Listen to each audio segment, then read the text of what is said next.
मुझे आपका कोई एक्सप्लेनेशन, कोई बहाना नहीं चाहिए।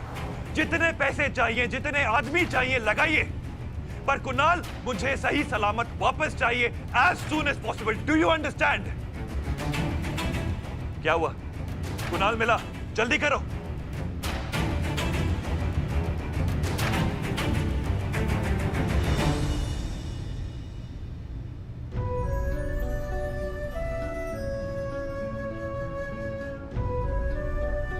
जिंदल साहब, आपको पता है हमें जब भी बचपन में स्ट्रेस होता था ना, हमारे पापा बादाम का तेल लगाकर हमारा सर दबा देते थे और स्ट्रेस गायब हो जाता था।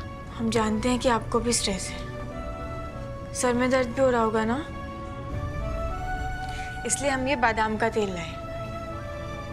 अभी आपका सर दबाएंगे ना इसे लगा के, तो सारा स्ट्रेस गायब हो जाएगा। इसे छू मत कर। नहीं गुटन, जब तक कुणाल नहीं मिल जाता ना, मैं चैन से नहीं बैठ सकता। एक तरफ ये पर्व सबकी जिंदगियों के साथ खेल रहा है। मेरा मन तो करता है कि अपने हाथों से उसका गला घोट के उसको मार डालूं, पर क्या करूं, मजबूर हूं ना। कोई सबूत भी तो नहीं है हमारे पास, और कुणाल भी उसके कब्जे में। अरे आप भी ना फिर से वही बातें करने लग गए। छोड़िए वो सब छोड़िए और यहाँ बैठिए। बस अब देखिएगा, अब आपको सबसे पहले तो ये फोन छोड़ना होगा। चलिए।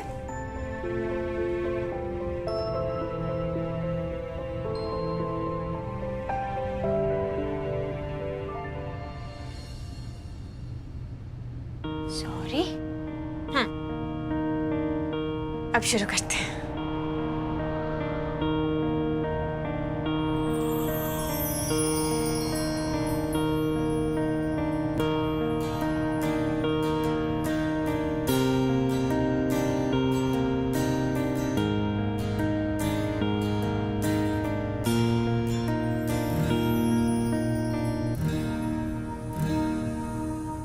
आपको पता है जिंदल साहब, गुस्सा तो हमें बहुत आ रहा है। ऐसा मन कर रहा है कि उसको पेड़ से बंद करे ना, 10-12 बिच्छू उसके ऊपर छोड़ दे।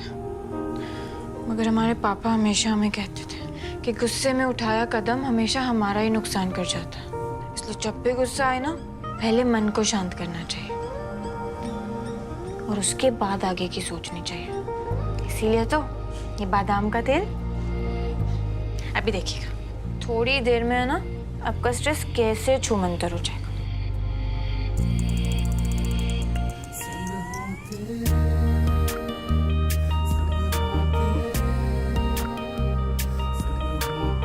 यहाँ क्या हुआ जिंदल साहब? बैठो। हमने कोई गलती की क्या? कम है।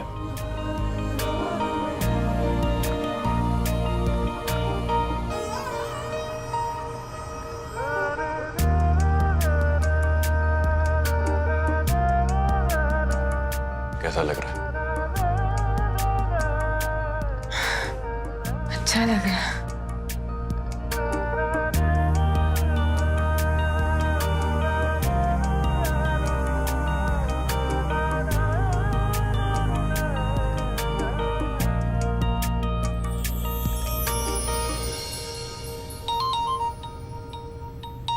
एक minute.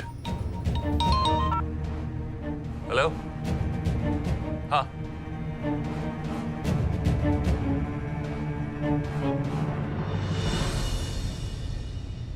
Great news, thank you. Kunal मिल गया है और बिल्कुल सेफ है। कहा था ना हमने कि स्ट्रेस यूं गायब हो जाएगा।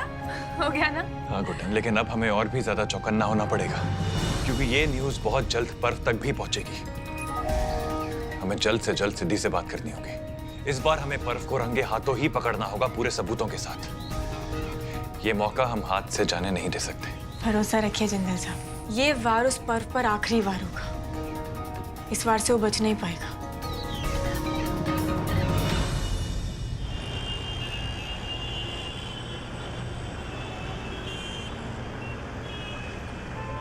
मुझे मना करेगी? मुझे मना करेगी?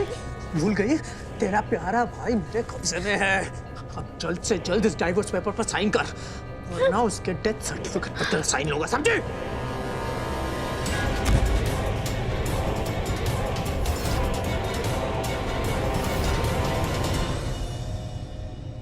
जब तक हम कुणाल को घर सही सलामत वापस नहीं ले आते, हम आपको अपनी शक्ल नहीं दिखाएंगे।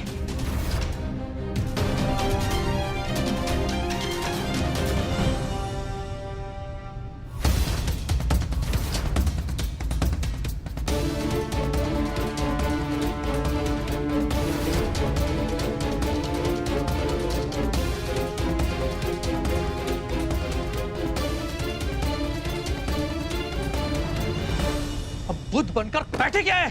जल्द से जल्द साइन कर और दफा हो जा मेरी जिंदगी से। कर। मैं इन पेपर्स पे साइन नहीं करूंगी।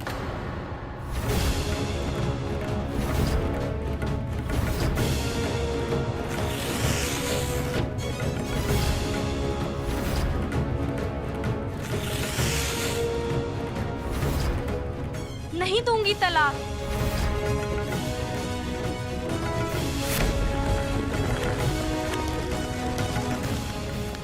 नहीं डरती तुमसे।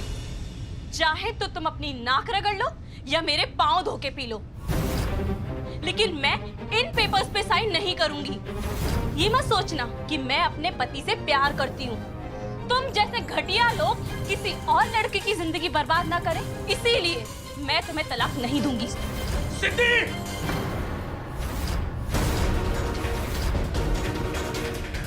सिद्धि सिद्धि क्या सिद्धि?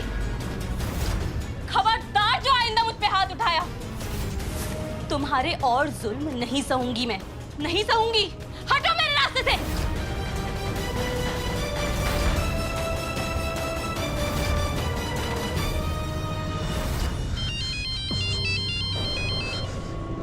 हेलो साहब, वो लड़का तो पकड़ से भाग गया साहब।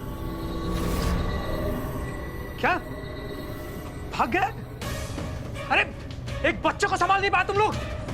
फोन रखो और दुनिया के किसी भी कोने से उस बच्चे को ढूंढ कर लाओ।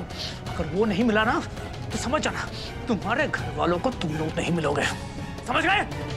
रखो फोन।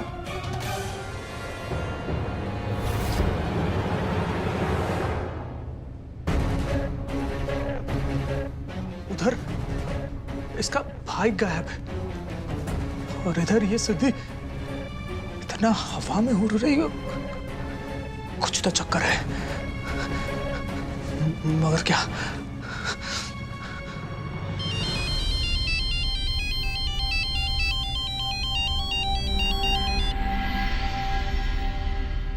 हाँ रेवती जी, फिर से दिल तोड़ दिया ना तुमने मेरा। नहीं किया ना साइन सिद्धि जी ने? अब तुम्हें कैसे पता? अरे अगर साइन किया होता तो अभी तक तो तुम मेरे घर बारात लेकर पहुंच चुके होते। देखो, साइन हो या ना हो इससे क्या फर्क पड़ता है? तुम्हें पता है ना सिद्धि जी और मेरे बीच कोई रिश्ता नहीं है। ये साइन वाइन तो बस फॉर्मेलिटी है। और मैं तुमसे वादा करता हूँ, इस सिद्धि नाम के दीवार को हम दोनों के बीच से हमेशा हमेशा के लिए हटा दूंगा मैं। हाँ, वादा करता हूँ मैं। वो कैसे? क्या करने वाले हो तुम? बस सोचा है कुछ? तुम एक काम करो, तुम तैयारियां शुरू कर दो। पर्व तुम्हारे घर बारात लेके आने ही वाला है, और वो भी जल्द से जल्द। हाँ?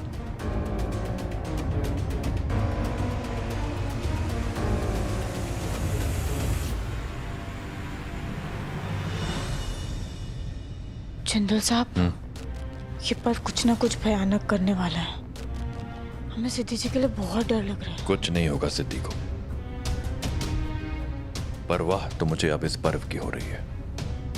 जो हाल करूंगा मैं इसका।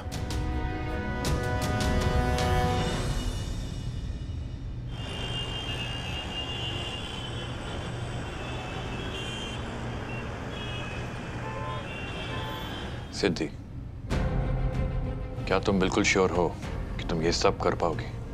आप और गुड्डन जी मेरे साथ हैं तो मुझे डर किस बात का? और मेरा छोटा भाई कुणाल वो भी बुआ जी के पास है, एकदम सेफ। काश मैंने ये सब कुछ आपको पहले बताया होता, तो वो पर्व आज सबकी जिंदगी के साथ खिलवाड़ नहीं कर रहा होता। ये सब कुछ सिर्फ और सिर्फ मेरी वजह से हुआ है। मुझसे बहुत बड़ी गलती हो गई। प्लीज मुझे माफ कर दीजिए जी, प्लीज। नहीं सिद्धि, इसमें तुम्हारी कोई गलती नहीं है। तुम सिर्फ अपना पत्नी होने का धर्म निभा रही थी। तुम्हें तो पता भी नहीं था कि वो इंसान जिसको तुम अपना पति समझ रही हो, वो पति नहीं बल्कि पति के रूप में एक रावण है जिसे तुम बचा रही हो। सिद्धि, पर्व के जिन घिनौने अपराधों के खिलाफ हम सबूत इकट्ठा करने जा रहे हैं, उसके लिए जो तुम करने जा रही हो वो बिल्कुल भी आसान काम नहीं है। इसके लिए बहुत हिम्मत और बहुत ताकत की जरूरत है, और तुम में ये दोनों है। I am proud of you Siddhi, और तुम बिल्कुल भी घबराना मत। तुम्हारा एक बाल भी बांका नहीं कर पाएगा वो रावण। वादा करता हूं तुमसे। मुझे आप पे पूरा भरोसा है जी। पर हम सिद्धि जी को ये रिस्क लेने नहीं देंगे।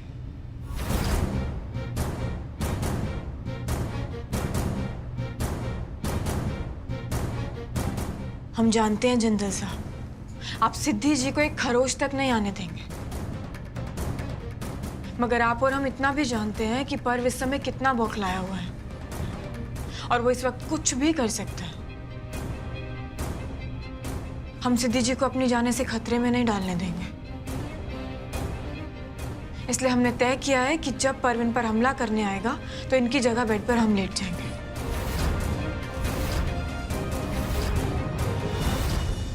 गुड्डन जी, आप ऐसे नहीं कर सकती। पर्व जी मेरी जान लेना चाहते हैं। सही यही होगा कि मैं उनका सामना करूं, आप नहीं। एजे, आप प्लीज समझाइए ना गुड्डन को। कोई फायदा नहीं है सिद्धि, गुड्डन नहीं मानेगी। इन मामलों में बहुत जिद्दी है ये। अपनी खुद की जान जरूर खतरे में डाल देगी, लेकिन अपने परिवार पर एक भी आंच नहीं आने देगी। ठीक है, ऐसा ही करेंगे। सिद्धि, तुम अब जाओ यहां से। सिद्धि जाओ।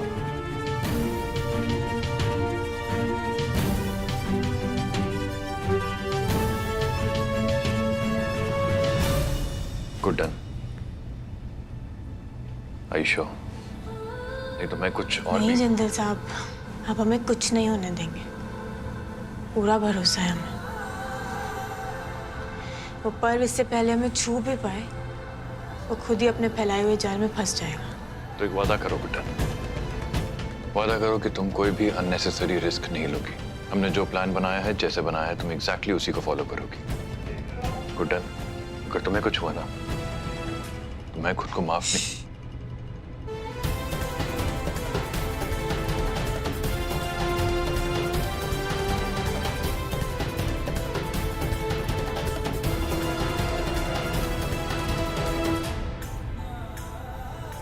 जैसा कि हमने कहा, हमें पूरा भरोसा है।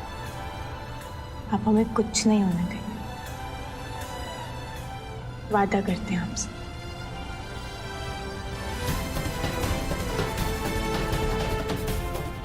Thank you. इससे पहले कि वो आए, हम यहाँ लेट जाते हैं।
ये क्या कर रहा है?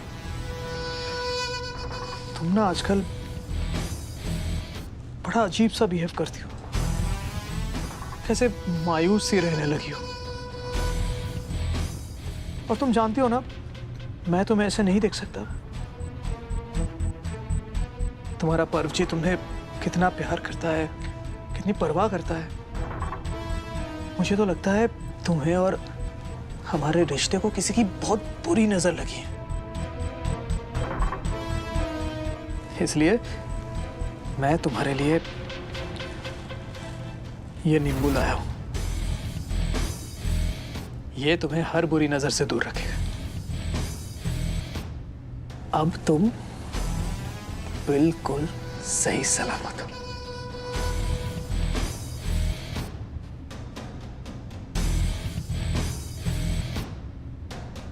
अपना ध्यान रखना।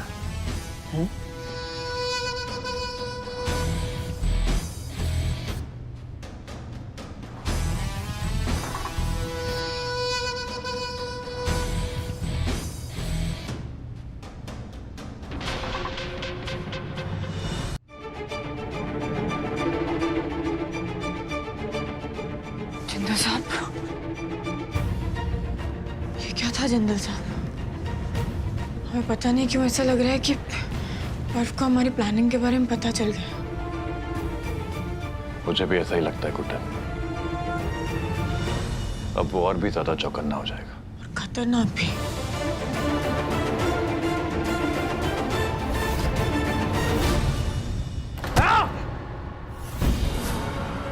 धोखेबाज है सबके सब, सबके सब धोखेबाज है। मुझे पकड़ना चाहते थे, मुझे रंगे हाथों पकड़ना चाहते थे पर्व को। अब देखना पर्व क्या करता है। अब देखना, देखना। भाई,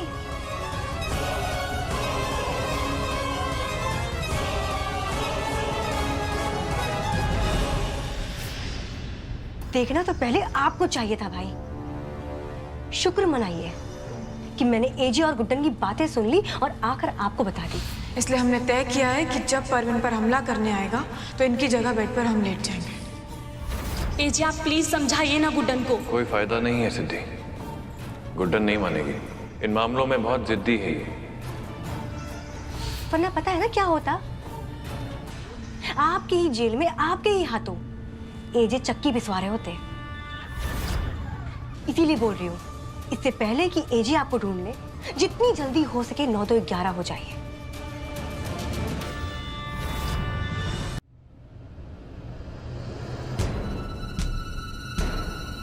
और हाँ भाई, मेरे साथ टेढ़ी मेढ़ी हरकत करने की सोचना भी मत। याद है ना आपको, दुर्गा दी ने अपने भाई रॉकी के साथ क्या किया था? अगर बात मेरे पर आई ना, तो मैं अपने भाई यानी आपको नहीं, अपने आप को बचाऊंगी। इसीलिए फिर से कह रही हूँ, जितनी जल्दी हो सके इस घर को छोड़ के भाग जाओ।